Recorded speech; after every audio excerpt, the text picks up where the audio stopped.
Ladies and gentlemen, welcome back to International Art Doll Registry's Member Spotlight. This is for the month of November. She has been a member of IADR since March of 2015, and we are very excited to have her here. Everybody, please give a warm welcome to Hajnalka Mayor. Hi Fredo, hi everyone, thank you for having me today. Hi Hajnalka, it's really exciting to have you with us and actually be able to sit you down and get to know you a little bit better because you have incredible work. But we wanted to start off with, tell us a little bit about what life was like growing up in Hungary. So I was born in 1976 in Budapest, Hungary. That's where this weird accent coming from. And I was born in a very simple family. I have an older sister from my mom's first marriage and a younger sister from my mom's second marriage. Unfortunately, my father had a very rough childhood, and he's coming from a very wide Serbian background, and he couldn't handle his issues, so he turned to alcohol, but turned into violence, and when it became dangerous for us, I was only 4 years old. My mom took me and my older sister and we left, and then they divorced, and in the next few years I didn't have too much relation with my father anymore, unfortunately. He passed away when I was 10 years old. I didn't have too much luck with my stepfather either, but it's a very long story. Anyway, growing up, we didn't have too much entertainment. It was still the communist era in Hungary. It ended only in 1989, so we just used our imagination, and we were playing with other kids. We made up stories. We were drawing our own comic books, and we were playing football outside, bicycle, climbing on trees. I spent a lot of time with my grandparents. It was a simple time. My mom is a hairdresser. My father, he was doing only construction work whenever he could. Otherwise, he was a very talented man, but unfortunately he just didn't find the way to express himself or the opportunity to be an artist he could be. As a child, I was very angry with him for a very long time.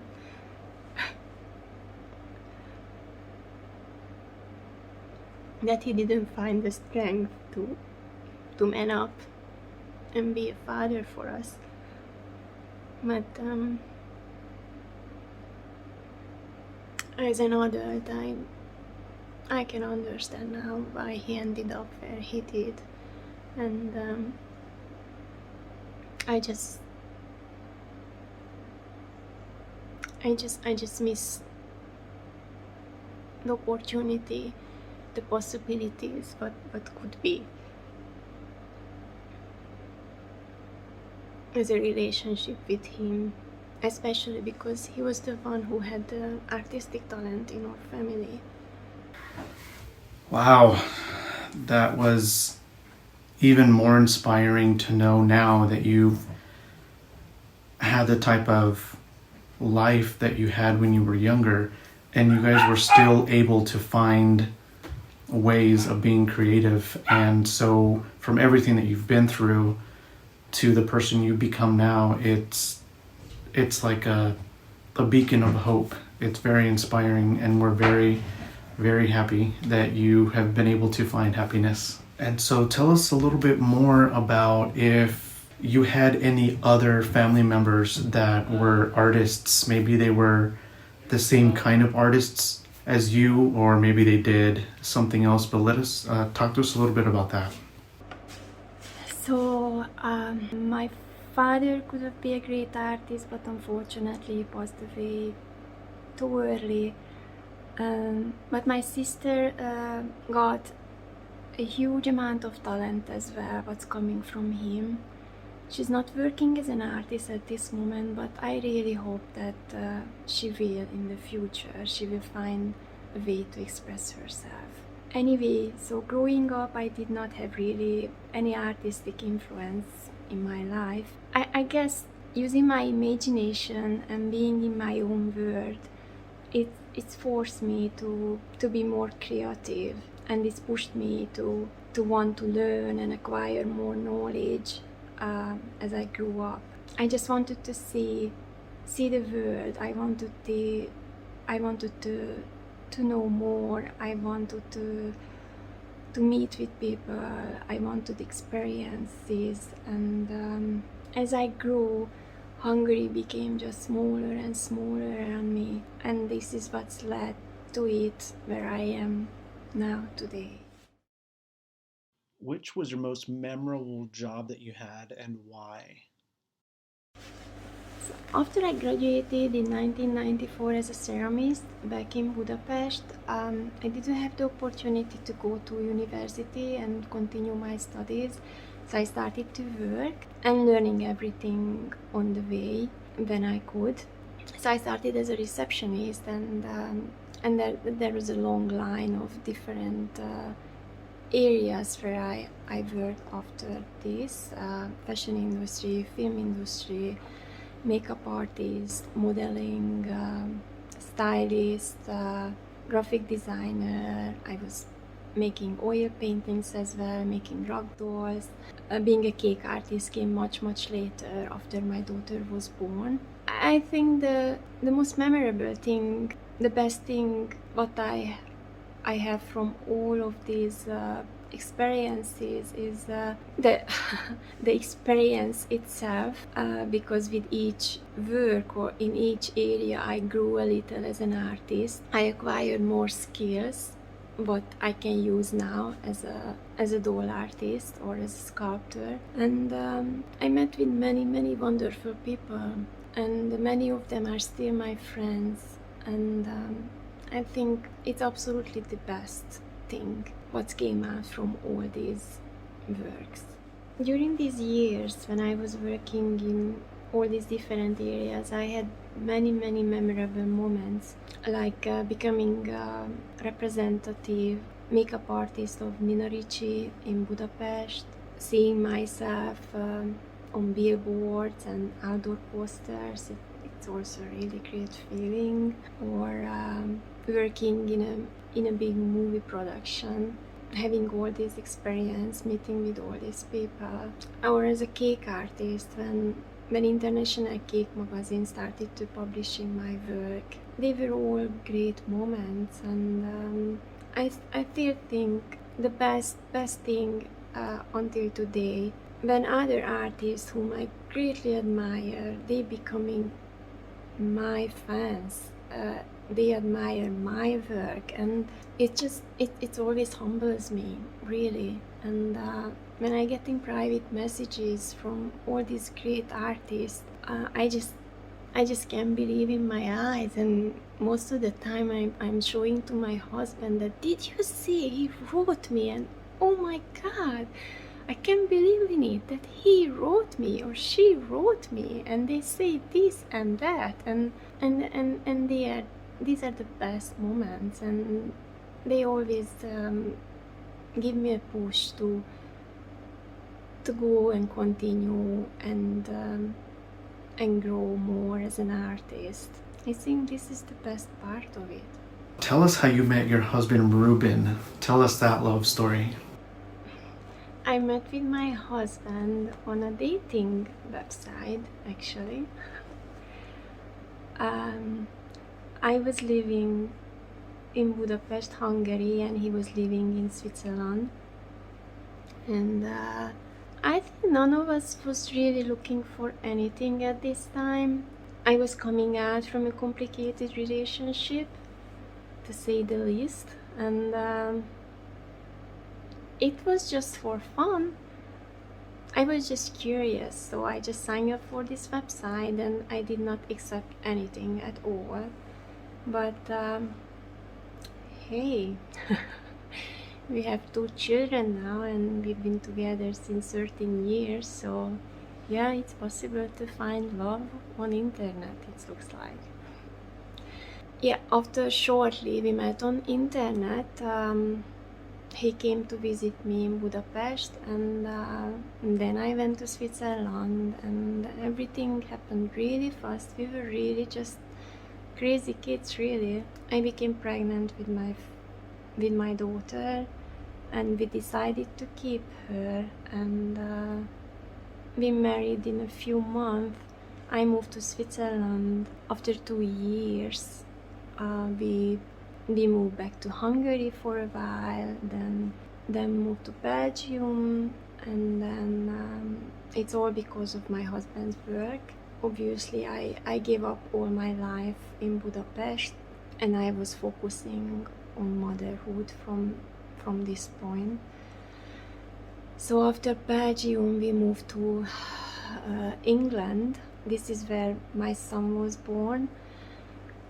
He was 2 months old when we moved to Canada, Toronto, and then after Toronto we moved to Vancouver, British Columbia, the other side of Canada.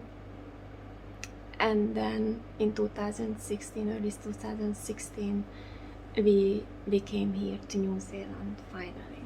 Wow, a dating website. That's actually how I found my last relationship and the current relationship that I'm in now. So I'm very familiar with that. But that's fantastic that you guys found yourselves with each other and became part of each other's story so quickly. And, you know, it was something that was strong enough to last the test of time. So that's really sweet. Now, so wow, New Zealand, huh? Tell us what it's like living in New Zealand. That's so exciting. That's actually on my list of places that I want to visit. So, New Zealand. Everybody who knows me, they know my enormous love and enthusiasm for this country. I was 15 years old and I saw a movie, Transfer Warriors, about New Zealand, and I did absolutely know anything about this country.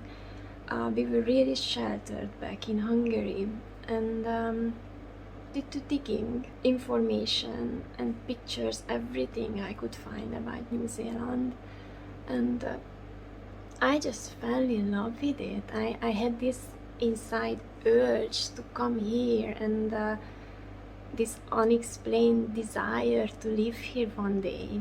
And later on, I found J.R.R. Tolkien's books, the whole Lord of the Rings saga, and I became a huge fan.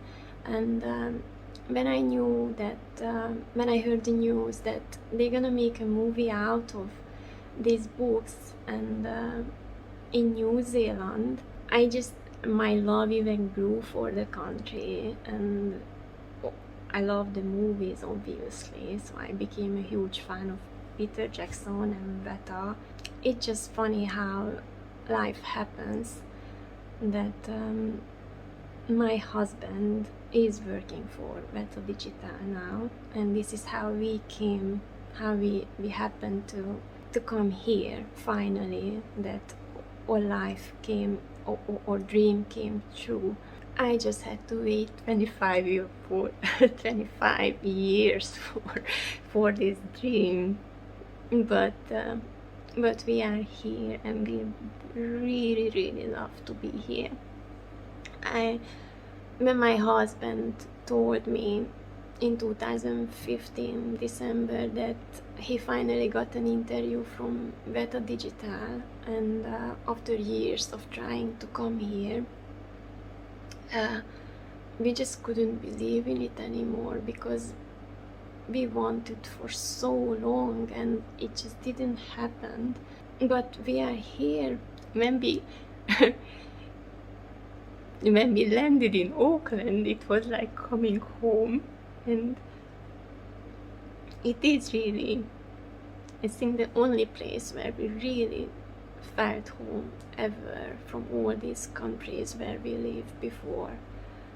We never had this feeling, and it was a very long way and fight to get our permanent residency, but we are permanent residents finally. We had many bumps on the road, mostly because of my daughter, that she has severe autistic spectrum disorder, and that's a huge red flags for immigration all around the world. So we had to fight for her right to stay here, but it's over now, and this country is just magical, really. It's pure wonder. It's so beautiful. People are really kind, and I can't really explain it. Wow, I had no idea how much your family had to fight and struggle to be able to give your family the life that you guys actually wanted. That's really heartwarming, and I'm glad that you guys were able to get what you wanted. So that's really great to hear. I know when my in-laws came here, they said that even the color of the greens are different from what they experienced in any other part of the world, and it is true. What can I say? New Zealand is our home, and we plan to live here and die here and spend our whole life here, raise our children here. We do love New Zealand a lot. So the only hard part is living in New Zealand, that being really far from our family and our friends whom we left behind in Europe. Personally, I didn't see my mom and my sisters and friends since 5 years now, since over 5 years, and it's been really hard, and especially I'm passing the airport every single day when I bring my kids to school, and it just it just breaks my heart every day a bit more and more. And now in these times, because of the pandemic, it just, I don't even know when will be the time when I will be able to see them again. It's definitely make my everyday life lately a little sore, but so if mom and my friends and my sisters, you see me, I love you and miss you so much, and I hope to see you soon.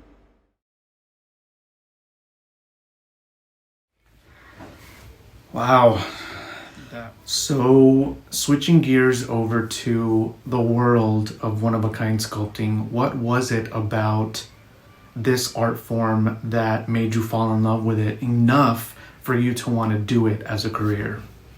So when my kids were born, I became a full-time mom, and not only because my kids were small, but also because, as I said before, my daughter has severe autistic spectrum disorder, and it became really clear I will never ever be able to take on a full-time job again. So, and we moved around a lot, and I didn't really have a chance to work anything at all. But when we moved to Canada, I started to work as a cake artist, as a sugar artist, because it was something I could do it from home, and I love to bake, so I said, why not? Really fast, I became well known, and I had great success actually. And I met with wonderful people, and most of them are still my friends until today. Cake art, it just wasn't it for me, and I wanted to go back to my roots and sculpting again, and creating something permanent, and express my feelings. So at the end of 2014, I started to search the internet. I came across the work of Martinis and Forrest Rogers, and I just fell in love with the art form. As always, when I decide something, I put all my effort in it to work as much as I can about this art form. So for months I did nothing else, just watching tutorials and learning, and then buying books and tools, and I started to sculpt in 2015 at the beginning of the year, and soon I registered to International IADR Registry, and I got a lot of help and encouragement, especially from Deb Wood. So working with polymer clay and air dry clay it gives me finally the opportunity to express myself. I really think finally I found what I want to do in my entire life. I might gonna paint or drawing again in some point, or the combination of these, but sculpting with clay, it really gives me joy, and it became my therapy. It became something what helps me to keep sane in times when it's really hard to stay sane. I just love sculpting. I love my work. Oh yeah, and I know a lot of us artists can relate with our art form being a source of therapy and release, an escape from the world. So yeah, we know exactly what you're talking about. So what is your favorite part of the sculpting process and why? Oh, my favorite part of the sculpting process, I'm not sure. It probably when I have a head, I have a face, I have the armature, and I start to finally put layers of clay on the body, and my character comes alive, and I have this Pinocchio feeling that my creation becoming a real boy or girl, a human being, as the character takes shape during the process. I think that's the biggest joy, and of course when it's finally finished, when I'm adding the finishing touches, and I can say finally that I'm done, it's finished, and I see the creation at the end. It always gives me a great joy, and when I get the compliments from people, from my customers, it's just beautiful. It's a really great feeling that I can bring joy and happiness and hopefully beauty into other people's life. So out of all of your sculptures, which one would you say is your absolute favorite and why? Oh, my favorite art tool. I don't know. I had many, I think, and I loved all of them for different reasons, and I always falling in love with my new creations. But if I have to pick one, probably I really loved my Princess Leia doll. I always felt that the pictures never gave back really how she looked like, and I was really proud of it. It took a while, but finally she found a great owner in Italy, and I'm glad she made someone really happy. Yeah, I know. It's a tough question. It's like when a parent gets asked, who's your favorite child? It's like, you can't pick. They're all your kids. You love all of them. So yeah, we can understand that. But your portrait likeness is scary good. So, that Princess Leia ball jointed doll is something to be very proud about. It looks so excellently done, and you can tell that it took you a long time to do that. So let's take a little detour and tell us, did you ever play any sports growing up? No, I did not play any sport as I grew up. I did not do any sport in a professional level, but I always enjoy outdoor activities, and I live a very healthy lifestyle. I love to swim, I love to hiking a lot, what we can do finally a lot here in New Zealand. I love yoga, and I do work out a lot on daily basis. And as I'm getting older, I'm working out much more than before. After all, I'm not getting any younger. So yes, that's it as sport for me. Oh, yoga. Yeah. Yoga is actually something that I want to start doing myself too, but I haven't been able to stay focused long enough to set some time aside to actually start doing it on a regular basis. But it is something that I really want to do because I really want to learn how to focus my energy inward towards myself. And I think that's a good starting point. That and meditation is something that I want to do on a regular basis. So, tell us what other talents you have that bring you a lot of joy in your life. So as being a cake artist for years, it's already suggesting that yeah, I do love to bake and cook, and it's something what brings me a great joy most of the time. And other things what I really love to do, it's not a talent, but it really brings me a great joy. It's books. The books I love to read. I could spend days in bed or on a sofa and just read and dig myself into the stories as much as I can. Unfortunately, I don't have too much opportunity lately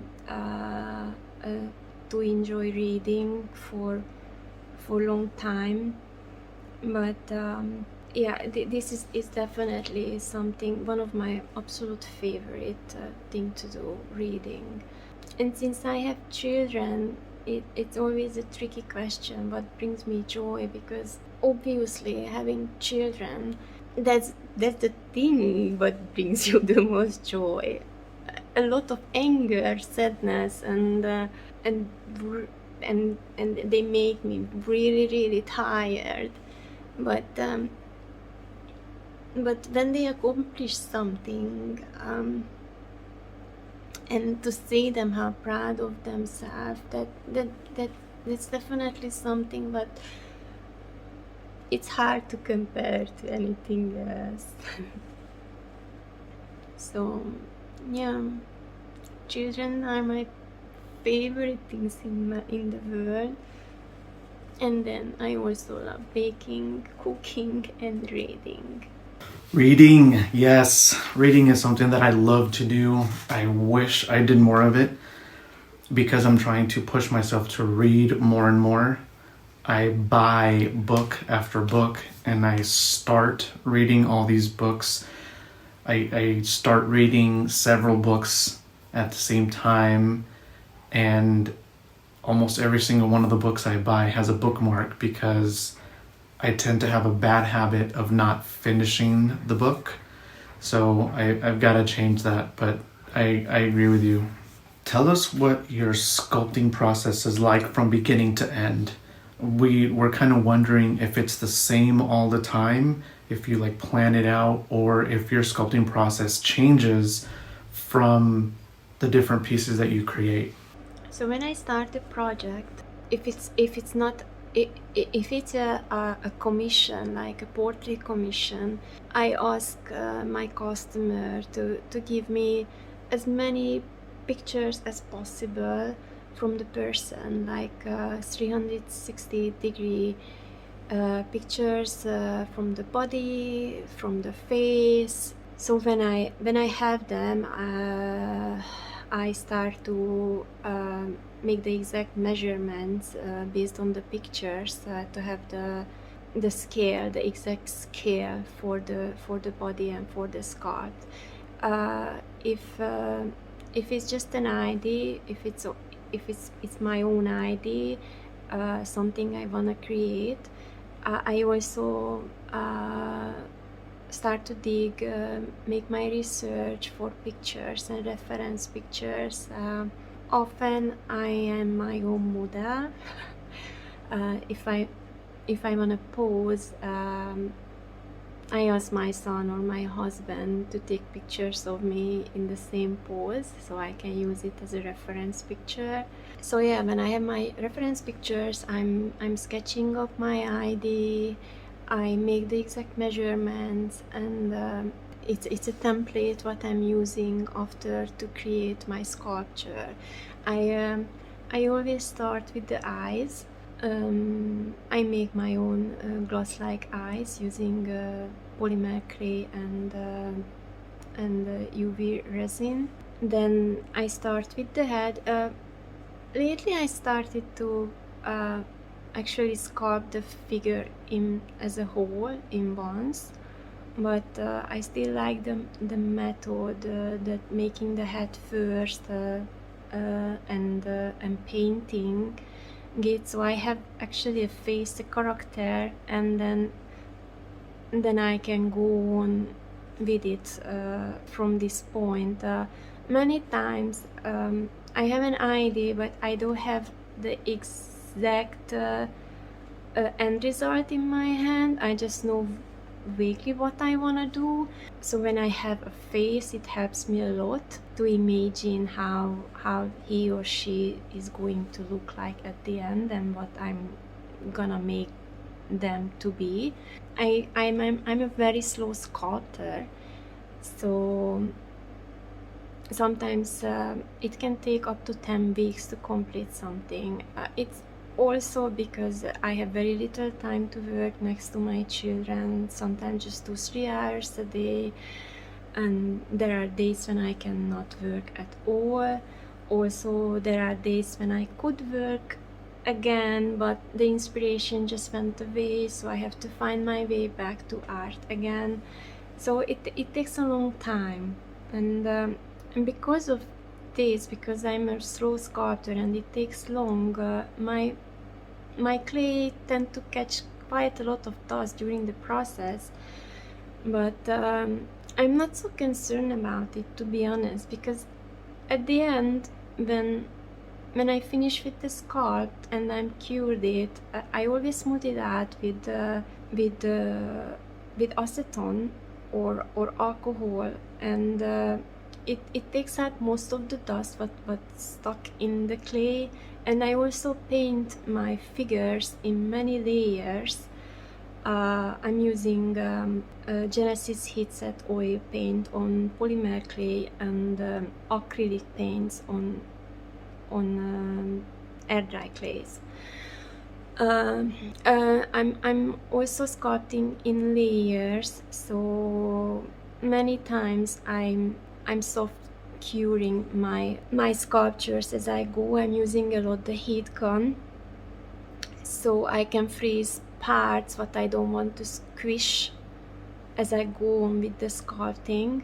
I also fixing many times my sculptures, what means even if I painted and I see something what I don't like, I use my exacto knife to correct those parts. Many times I ending up washing down the face again and again from the paint and resculpting it, correcting things, when I can finally say that okay, I'm happy with it. So a lot of time people asking why I'm not teaching or making tutorials, and it's something that really hard for me because I'm still learning as I go. I have a very messy working process. You would think I'm done with something, but I change my mind and I start it all over again. It's something. It would be really hard to make a video or a tutorial for me and not to do this, because it hardly ever happens that I actually start a sculpt and finish it without changing things or resculpting parts in it, or I would know exactly from beginning till the end what am I exactly going to do, or what am I going to end up exactly at the end. Now, what advice would you give to newer artists in this industry that kind of want to get to the same artistic level that you're at? So as I mentioned, I'm still learning. I think I have a long way to go until I can say that yeah, I'm where I want to be. Probably it's not gonna ever happen, but to get to this level, it took a lot of perseverance, I guess, and just practicing and learning a lot and using all my previous experiences from all the different areas I was working in. Yeah, I learned a lot of anatomy. It's really, really important. I have anatomy sculptures, anatomy books. I learned anatomy back in art school. And if somebody is a beginner, I would say go to live drawings if you have the opportunity, and or study your friends and family sketching. Try to record movements, study their movements, their facial expressions. Try to read and learn about anatomy as much as you can, because this is absolutely the key to have realistic figures. There are many free sources on internet available for human proportions for different height and ages, and try to find always the exact one you going for, because a short man and a tall man has very different proportions.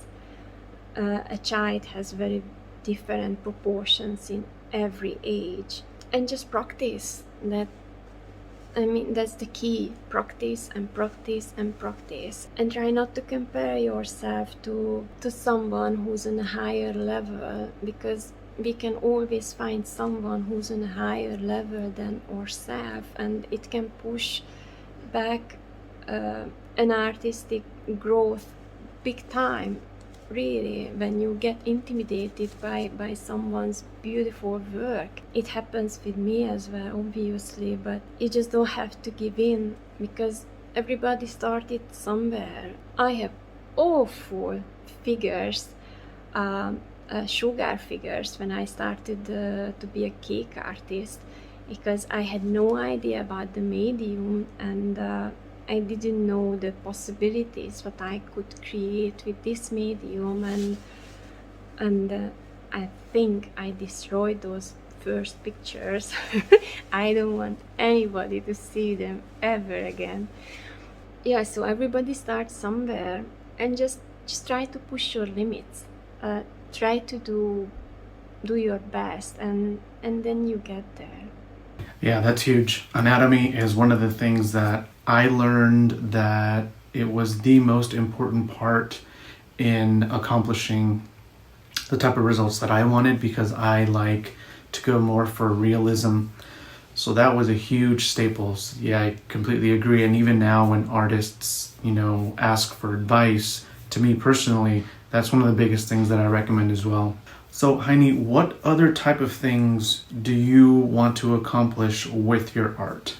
My goal to accomplish as an artist, I think to be recognized as an artist with a big A in general. So I do try to enter into different international art competitions, and so far I had no really success yet, but I think it's years and years of trying, and the competition is so incredibly huge that I mean, seriously, I'm entering into competitions where Forrest Rogers is in the runners, so there's no surprise there that I'm nowhere yet, but I do believe I will get there one day. I really would like to see my work in galleries as well, and yeah, it's just generally being taken serious as an artist, to be known as an artist, because working in part-time next to my kids, sometimes I have a feeling I'm just like a hobby artist, a stay-at-home mom who try to make herself believe that she's an artist, and it gives me very bad times, many as time to time, and it's hard to come back from this feeling. But yeah, I just would like to. Probably the biggest accomplishment would be if finally myself could believe that yes, I am an artist. I am somebody. I did something. I accomplished something, and when I start to believe in it, I think this is something I want to reach, this feeling that to know I am who I want to be. Yeah, I agree. It's really it really comes down to what we believe about ourselves, and I think that's one of the hardest things for us artists to accomplish, is to be able to not be so hard on ourselves and have more faith and belief in our abilities, and that it's one of the hardest things to accomplish. So it's a great goal. So going from that, tell us, what is your most memorable artistic accomplishment so far? I had many memorable moments since I started to sculpting with polymer clay. Every time I had my work on a magazine cover, or I won a competition, I love all my awards, and I'm really appreciate and grateful for them. Every time I had this moment of joy when I was jumping up and down, and I was like, oh, I won, it's great, and look, I got this. But I think I'm about to achieve the biggest thing yet, very soon, or it's just for me, that it's a secret yet, but by the time anybody going to see this video, I think it will be already released. And so it's something I made for someone whom I greatly admire, and if he will have this piece of art of mine, I think I will have this feeling of satisfaction that yeah, I did it. I finally reached out, and I just made something I really wanted for a long time. So here it is.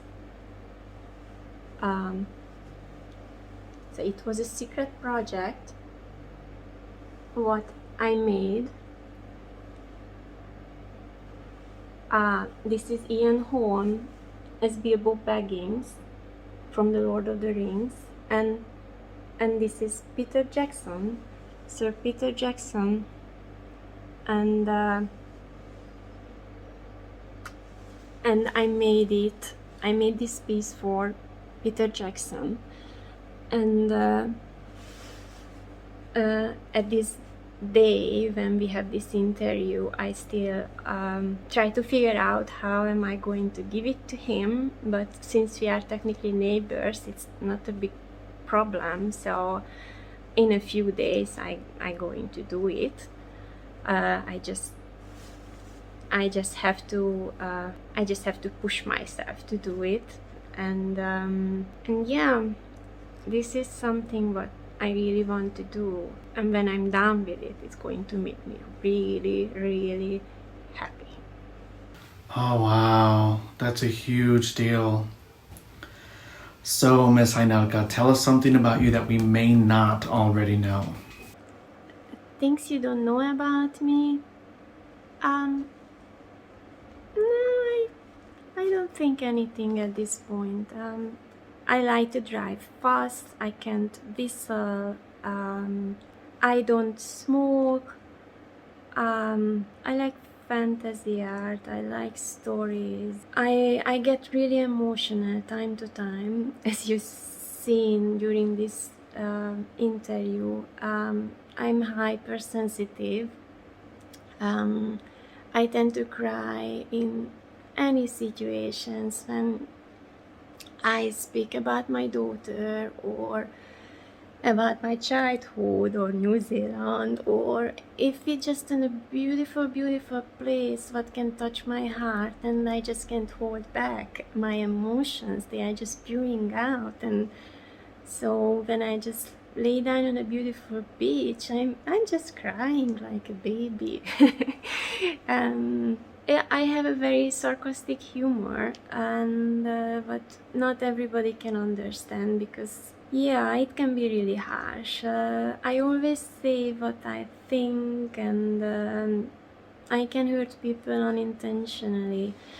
I have a very, very high temper. You might don't believe in it, but yeah, I have a very, very high temper. So time to time I explode, shouting, yelling, breaking things, and then it just goes away as suddenly as it came. That's great. Tell us how IADR has sort of helped you throughout your artistic journey, and how you feel about the IADR community and organization as a whole. So yeah, my son came home in the same time.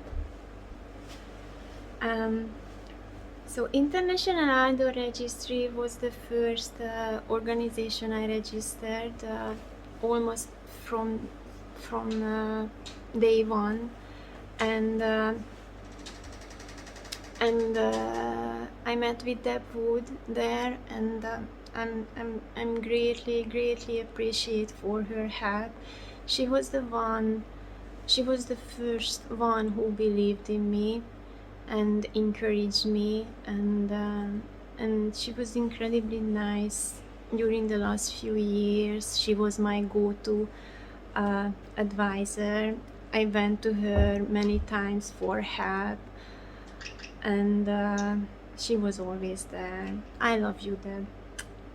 It's great that I can register officially my work. It just gives to my certificates a more official form, and probably for my customers more confidence. For artists who's just beginning their journey, or even if you are way on the way, there's a lot of help. There's so many tutorials, so many people you can go and ask questions, and yeah, there's just a lot of help for everyone. I'm really grateful for it, everything you do, guys. Deb Wood is such an angel. She is so incredibly important to the world of one-of-a-kind sculpting, and she just has so much knowledge, so much, she's so kind. And I know that she was the first owner of an artistic community for one-of-a-kind sculpting that I joined, where I felt welcomed, I felt respected, I felt understood, and she just completely welcomed me with open arms. And I know she does that with every single one of IADR's members, and just with anybody in life in general. She's just such a caring soul, and she is now one of my best friends. Well, everybody, we've come to the end of our interview with Miss Hajnalka Mayor. And Hajnalka, I just wanted to thank you for taking the time to sit down with us and, talking to us, so that we can actually get to know you on a deeper, much more personal level, because, we do value you just as much as we do every single member that's part of the IADR family. I wanna thank you all who was here and listened my mumbling and took the time to watch this video. Thank you so much, and thank you so much, Fredo, for doing this. Thank you. Bye. Now, for all of our friends and followers out there in Cyberland of IADR, thank you all very much for continuing to follow and support us on social media, and for investing the time and showing love and support to our artists for their artwork. And we will see you guys next time for our next Member Spotlight interview. Thanks, everyone.